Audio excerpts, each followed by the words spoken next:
दोस्तों आजकल भारत में एक नाम बहुत ही ट्रेंडिंग में चल रहा है और वो नाम है लॉरेंस बिश्नोई। अब बात ये आती है कि आखिर लॉरेंस बिश्नोई है कौन। अगर लोगों की कथित बातों और इंटरनेट के वायरल थॉट्स के अनुसार बात करें तो कुछ लोग लॉरेंस बिश्नोई को गैंगस्टर भी बताते हैं, जिसका बैकग्राउंड है कि लॉरेंस बिश्नोई पर मनी एक्सटॉर्शन के कई केस और कुछ मर्डर्स के केस भी है। इसके अलावा अगर कुछ लोगों की बात करें तो कुछ कट्टर हिंदू कहते हैं, जिसका बैकग्राउंड ये है कि लॉरेंस बिश्नोई हमेशा राष्ट्रवादी बातें करते हैं और वो हिंदुस्तान जिंदाबाद की बातें करते हैं। इसके अलावा लॉरेंस बिश्नोई हिंदुस्तान के फौजी भाइयों को बहुत प्यार करते हैं और इसके अलावा लॉरेंस बिश्नोई आज़ादी के महान क्रांतिकारी वीर भगत सिंह को दिल से फॉलो करते हैं। और इतना ही नहीं, इंटरनेट पर कुछ लोगों ने तो लॉरेंस बिश्नोई को आज का भगत सिंह भी कह डाला है। जी हाँ दोस्तों, अलग अलग लोगों का अलग अलग आकलन है और अलग अलग देखने का नज़रिया है, लेकिन आज की इस वीडियो में मैं आपको बताऊंगा लॉरेंस बिश्नोई के बचपन से लेकर आज तक की जो उनकी पहचान है उसके बारे में विस्तार से। तो वीडियो को देखते रहिए। तो दोस्तों इस कहानी की शुरुआत होती है 12 फरवरी 1993 में, जब लॉरेंस बिश्नोई का जन्म पंजाब के फाजिला जिले के दुतावली गाँव में हुआ। आपको बता दें कि लॉरेंस बिश्नोई के पिताजी हरियाणा पुलिस में कांस्टेबल के पद पर काम करते थे। उनके घर अच्छी ज़मीन होने के कारण बाद में उन्होंने खेती का कार्य शुरू कर दिया था। लॉरेंस बिश्नोई की प्रारंभिक शिक्षा पंजाब के अबोहर में हुई। स्कूली एजुकेशन कंप्लीट होने के बाद कॉलेज के लिए लॉरेंस बिश्नोई चंडीगढ़ चले गए, जहां इन्होंने DAV कॉलेज से BA की डिग्री कंप्लीट की। और पंजाब यूनिवर्सिटी में स्टडी के दौरान ही बिश्नोई पंजाब विश्वविद्यालय के कैंपस छात्र परिषद में शामिल होकर छात्र राजनीति में सक्रिय रूप से शामिल हो गई। इस दौरान बिश्नोई कई अलग अलग लोगों से मिले जो राजनीति में सक्रिय थे और उनके साथ अपना नेटवर्क बनाने में सफल रहे। BA की डिग्री कंप्लीट होने के बाद लॉरेंस ने पंजाब यूनिवर्सिटी से LLB यानी कि वकालत की पढ़ाई भी पूरी कर ली थी। और जैसा कि मैंने पहले भी बात करी कि कॉलेज एजुकेशन के दौरान ही लॉरेंस बिश्नोई छात्र राजनीति में सक्रिय हो चुके थे।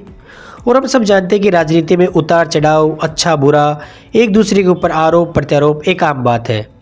और कुछ इसी तरह की थी लॉरेंस बिश्नोई की राजनीति भी। और आप सुनकर चौंक जाएंगे कि इनका बचपन का नाम लॉरेंस नहीं था, क्योंकि इनके बचपन का नाम था बलकरन बरार। लेकिन इंटरनेट सोर्स के अकॉर्डिंग इनकी चाची ने इनको ये नाम सजेस्ट किया था कि आप पर लॉरेंस नाम सही जचता है और आगे जाकर ये आपको एक नई पहचान दिलाएंगी। अगर इंटरनेट रिसोर्स के अकॉर्डिंग माने तो लॉरेंस यानी कि बलकरन बरार खुद चाहते थे कि वो अपना नाम बदले। तो इस तरह बलकरन बरार से बने लॉरेंस बिश्नोई ने अपने इस नए नाम की एक नई पहचान बनाना शुरू कर दिया। छात्र राजनीति के दौरान लॉरेंस की मुलाकात गोल्डी बरार से हुई, जिसकी आज अपनी एक अलग पहचान है। कॉलेज के दिनों से इन दोनों की अच्छी जमती थी और शायद अब तक भी अच्छी चल रही है। कथित तौर पर ऐसा सुनने को मिलता है कि लॉरेंस बिश्नोई ने कॉलेज में छात्र चुनाव के एक विजयी उम्मीदवार को और लुधियाना के नगर निगम के चुनाव में एक प्रतिद्वंदी उम्मीदवार को गोली मारकर उनकी हत्या कर दी थी और इसकी वजह से उनका नाम आपराधिक गतिविधियों में जुड़ गया था। और इसके अलावा लॉरेंस बिश्नोई का नाम 2022 में मशहूर पंजाबी सिंगर सिद्धू मूसेवाला के मर्डर से भी जुड़ा, क्योंकि गोल्डी बरार की गैंग ने इस मर्डर की जिम्मेदारी ली थी और गोल्डी बरार और लॉरेंस बिश्नोई के संबंध अच्छे माने जाते हैं। और इसके अलावा 2024 में महाराष्ट्र असेंबली मेंबर बाबा सिद्दीकी के मर्डर का नाम भी लॉरेंस गैंग से ही जोड़ा जा रहा है।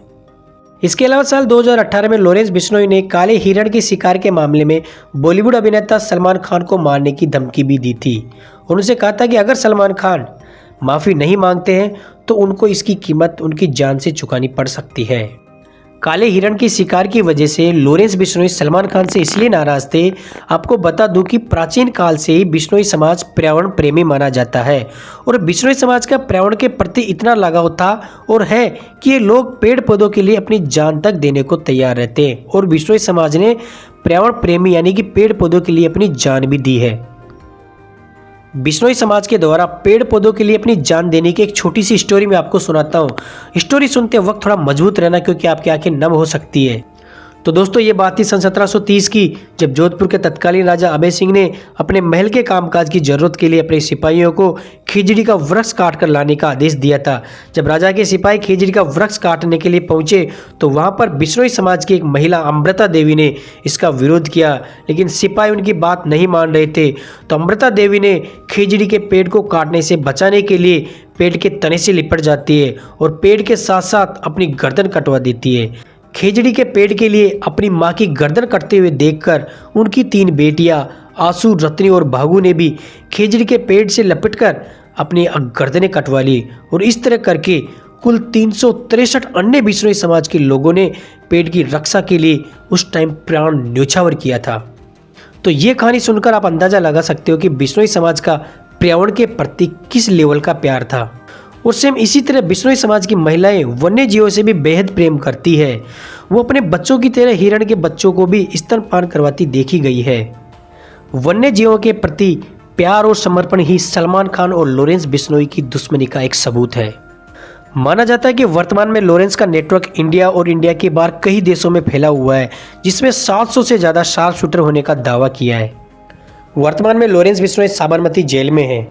तो दोस्तों, ये था लॉरेंस बिश्नोई का बचपन से लेकर आज तक का इतिहास।